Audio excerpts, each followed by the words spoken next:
Uyghur millati tېخىمۇ ئېغىر كۈنلەرگە بەرداشلىق beriş üçün hazırlanishi kerak. Aptori Mehmetimin Hezret. Davamı. Xitayning Sharq Turkistonni o'z ichiga olgan Buyuk Turkiston tuproqlarini cho'ng davlatlarning atom urushi maydoniga aylantirish niyati bormi? Dunyoda 70 yil ichida 8 davlat tarafidan 2056 atom bombasi sinaq qilib portlatilgan bo'lib, bu atom bombalarining 502si Qozog'iston bilan Sharq Turkiston zaminlarida portlatildi. G'arbiy va Sharq Turkiston tavasida 2 milliondan ortiq inson radiatsiyonning ta'siri ostida rak va boshqa kasalliklarga giribdor bo'lib, hayotini qaybetdi. G'arbiy Turkistonda Orol ko'lining 90% qurib ketgan bo'lsa, Sharq Turkistonda Lopnur ko'li tamamen qurib ketdi. Bugun Turkiston zaminlarini atom qatorliq radioaktiv qurollar qorshab turmoqda. Sharq Turkistonni ishg'ol qilib turgan Xitoyda atom bombasi bor. Turkistonning qo'shnisi Rossiyada atom bombasi bor. Sharqi Turkistonning qo'shnilari Hindiston, Pokistonda atom bombasi bor. Afg'onistonni ishg'ol qilib, Turkistonga qo'shni bo'lgan Amerikada atom bombasi bor. Ammo Turkistonliklarning qo'lida atom bombasi yo'q. Sovetlar ittifoqidan Qozog'istonga 1200 atom bombasi miros qolgan bo'lib, atom bombasi qachalangan bu raketalarning ustiga Ruscha va Xitoycha 1200 Xitoy shahrining ismi yozilgan.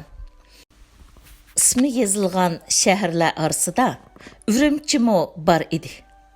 Amerika va Rossiya Qozog'istonni radioaktiv qurollardan xoli bir davlat qilish planiga Nursulton Nazarboyevni qoyil qildi va Qozog'istondagi atom bombalarini Ruslar söküp elib ketdi.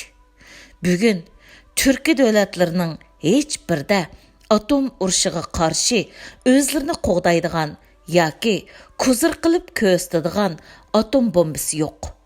Shu an Qozog'istonda aqli beshidagi ziyolilar pushaymonda. Nima uchun? Sovet ittifoqidan Ukrainaga 1200 atom bombasi miros qilgan bo'lib, Amerika, Yevropa va Rossiya Ukrainaga Qozog'istonga qilgan taklifda bo'lingan edi. Qozog'istondagi atom bombalari sökülüp ketilib, 1 yildan keyinmi Ukraina atom bombasidan vaz kechmaymiz deb ching turib oldi. Amerika, Yevropa ittifoqi va Rossiya Ukrainaga yangi bir taklif bilan keldi. Ukrainaga kim hujum qilsa, bu 3 buyuk kuch kelib Ukrainani qo'g'daydi. Ukrainaning zamin butunligiga mangu kepil bo'ladi. Ukrainaning atom bombalaridan vaz kechishi qarshiligida bu davlatga buyuk miqdorda iqtisodiy yordam beriladi. Oxiri qoyil qilingan Ukraina Amerika, Yevropa ittifoqi, Rossiya bilan tuzilgan kelishimga imzolaydi. Ukrainadagi radioaktiv qurollar 1994-yili sökülüp elib ketildi. Ukrainaning zaminini dushmandan qo'g'dash uchun kepil bo'lib imzo qo'ygan 3 buyuk kuchning birisi bo'lgan Rossiya 2014-yili martda Ukrainaning Qrim orolini ishg'ol qilib oldi. Amerika bilan Yevropa ittifoqi Rossiyani ayblab qo'yishdan boshqa hech bir askariy harakatda bo'lmadi. Bu ishni ko'rgan ba'zi qozoq ziyolilari әндішіге түшкен болсымы, Astana 2-3 böğrünün arasida bexiraman o'tlayotgan qo'zidekla beg'am va yoki beg'am qiyofatga kirib olgan vaziyatda turmoqda. Dunyo Xitoyning atom urushini o'z ichiga olgan barliq urushlarni Buyuk Turkistonning poyonsiz zaminlarda elib berish va Türkiy xalqlarni bu zaminlardan tamamen tozalab tugutish qora niyatiga sal qarmaslik lozim. Afsuski, Türkiy davlat hukumatlari xuddi och yo'lbosning oldiga uni o'yinchiq sanab o'milab ketayotgan bu vaqtdan farqsiz harakat qilyotidi. Qurol savdogarlarga yangi sinoq maydonlari lozim.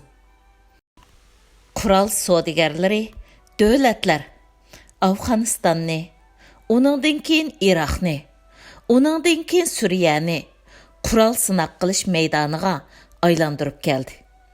Xitoy bu qurol sinoq maydonlarida bevosita ko'rinmagan bo'lsa-mu, qurollarni avatib, o'zi uzoqda xufiyona turib oldi.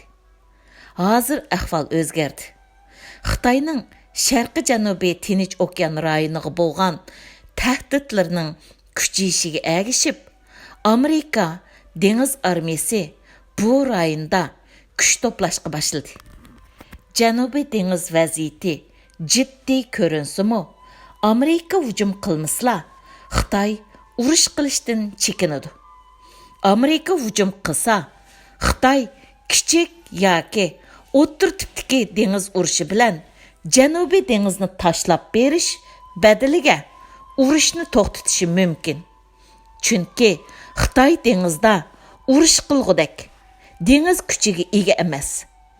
Ammo Xitoy haqiqiy urush tayyorligini Sharq Turkistonda jiddiy elib beryapti. Bir tarafdan Uyg'urlarni rayimsizlarcha qirg'in qilish orqali Amerika va ittifoqdoshlarga urush qilishni xohlasang, bu tarafga kel degan signalni beryapti. 2018-yil 11-oyning 29-kuni Tianshan torida yangidan 9 nazorat qurilganligi e'lon qilindi. Buning ichida tabiiy boyliqlar nazoratidan mubakrak mening diqqatimni tortqani avtonom rayonliq harbiydan kasb almashtirganlar nazorati bilan jiddiy voqealarni boshqarish nazorati bo'ldi. Butun Xitoydan kasb almashtirgan harbiylar Sharq Turkistonga to'planadi. Bu yerga yerlashtiriladi. Nemishga dal bugun Urumchida bu nazorat qurildi. Jiddiy ishlarni boshqarish nazorati ismidagi nazoratni qurishdagi ehtiyoj nima? Uningdan keyinla Bingtuanning harbiylik xarakterini kuchlantirish Xi Jinpingning strategiyalik yo'l yo'riqi ekanligi tashviq qilinmoqda. Sharq Turkiston Xitoyning eng cho'ng qurol-yarog' ombiri. Xitoy o'tgan yili Rossiyadan setib olgan S-400 raketa sistemasini Sharq Turkistonga akilib, Qozog'iston chegarasiga yerlashtirdi. S-400 raketalarning sun'iy hamrodan tortilgan rasmlari medialarga tarqab ketgandan keyin chet ellik muxbirlarning bu haqda so'ragan savoliga Xitoy taraf Amerikaning tahdidiga qarshi yerlashtirilganligini aytdi. Astananing Amerikaga qarshi mudofaalanadigan S-400 raketalari nima uchun Qozog'iston chegarasiga quriladi deb savol so'rashga jur'at qilolmasligi insonni cho'nqur o'ylantirdi. 1460 kilometrlik uzunlikdagi chegara bo'ylari rayonlarda Xitoy chegara mudofaa qismlaridan boshqa Bingtuan atalgan 2 million puhraj kiyingan Xitoy qurolliq qismlari Qozog'iston chegarasida hozir vaziyatda. Askarlarning kasbi nima? Urush qilish. Bunchavala ko'p askar, bunchavala ko'p qurol yaroq Uyg'ur dehqonlari bilan urushish uchunmi? Jiddiy voqealarni boshqarish nazoratichu. Urush orqa sap safarbarligini boshqarish uchun bo'lmay nima? Qozog'iston, Qirg'iziston, Tojikiston Xitoyga tahdid yaratolg'uchilik davlatlarmi?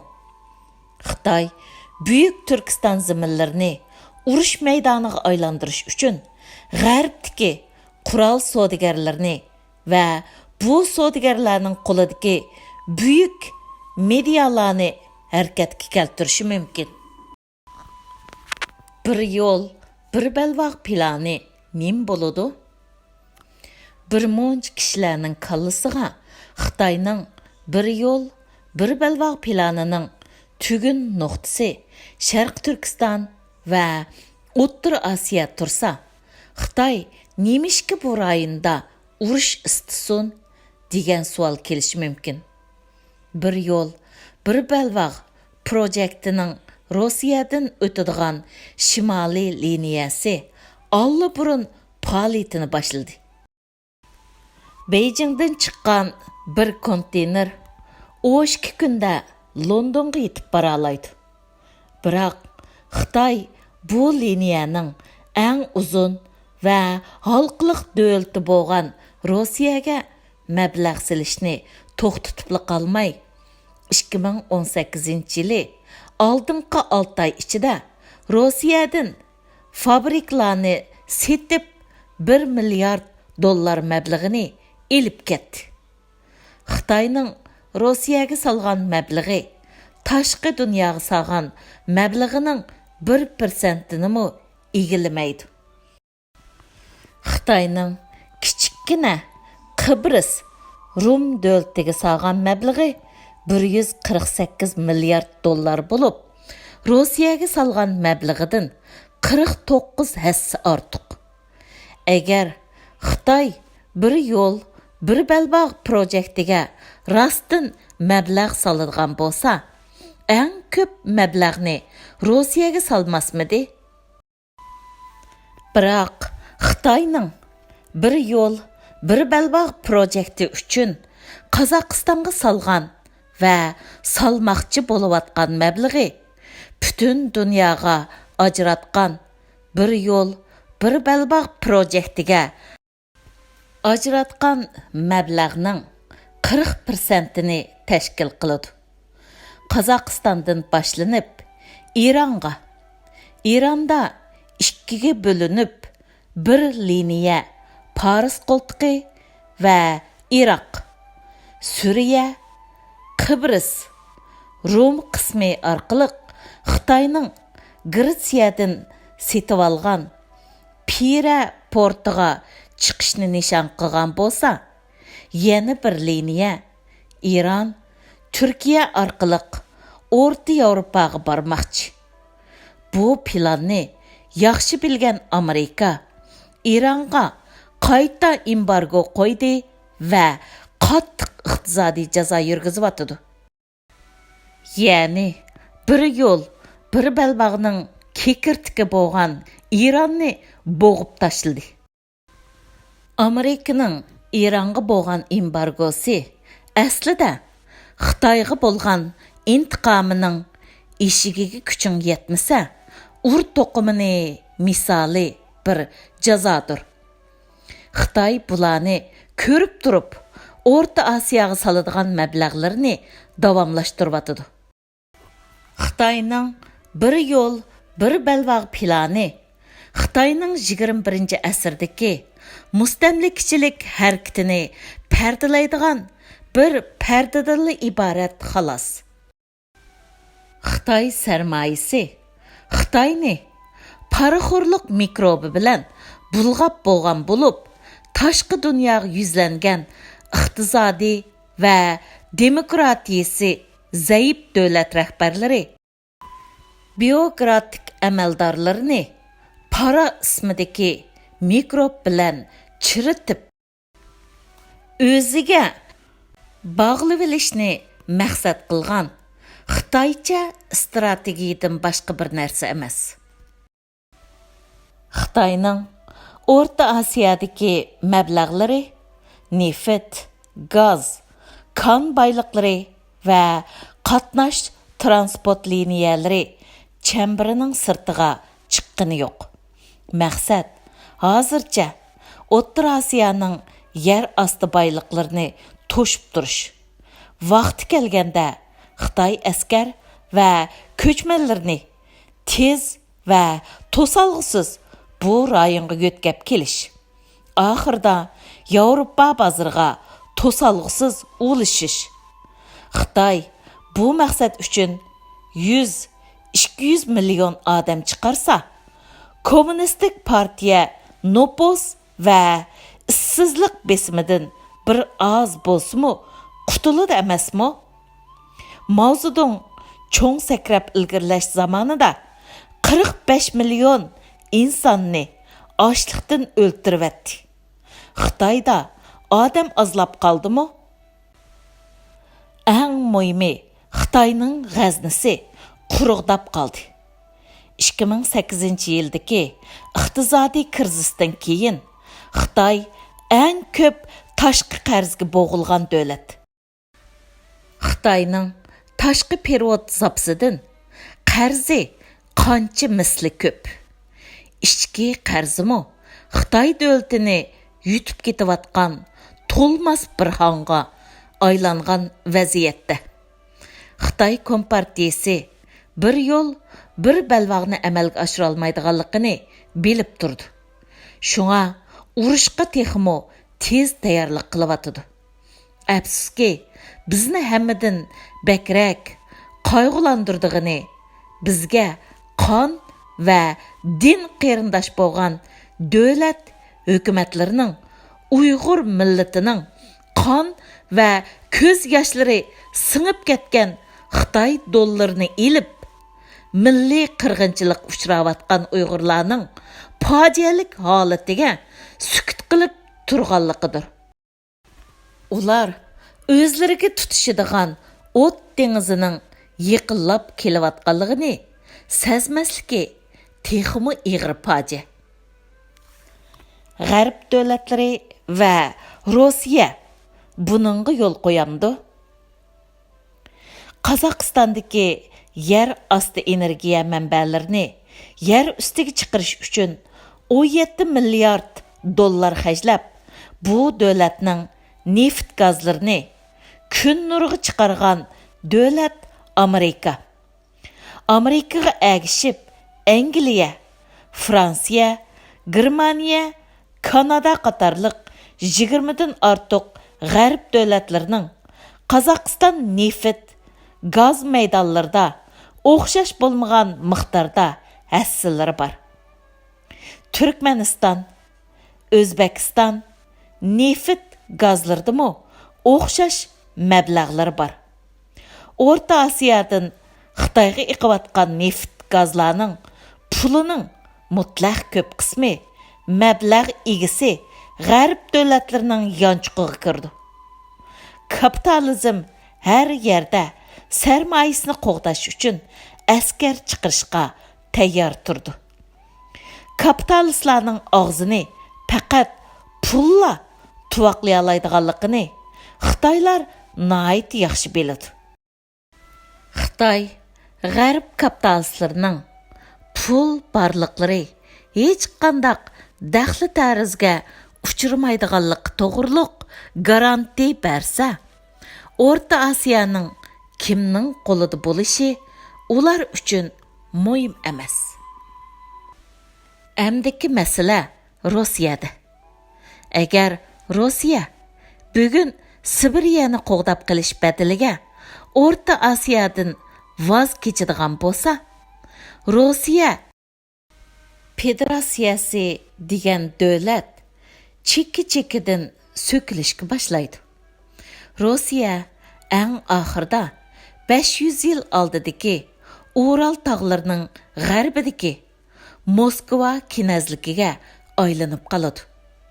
Bugun Rossiya iqtisodiy jihatda tarixning eng ojiz davrida yashayapsimi? Rossiyaning qo'lida yer sharini bir qancha qitim yo'q qilib ta'laydigan qurollar bor.